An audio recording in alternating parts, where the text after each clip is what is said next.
Welcome to Mark Mega Maestro.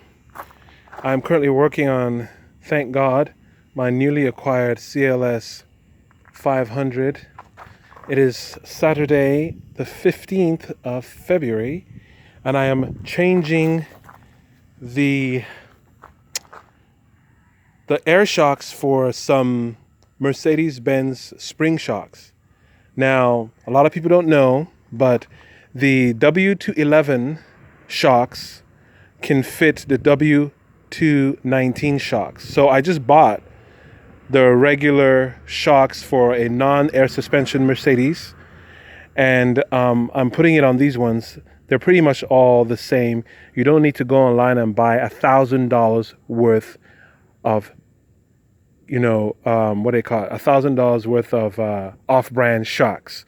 You can actually get the same Mercedes-Benz shocks, and you can get them for cheap. I got both of them for about $200. There's another one inside the house. I'm just trying to put this one myself. Outside, of course, the angels are helping me, but I'm just here. I'm almost done.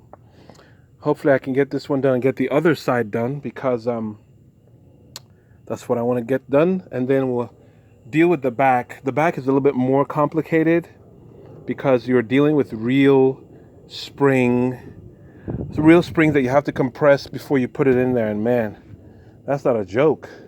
Hopefully I can get it done, and we'll go from there.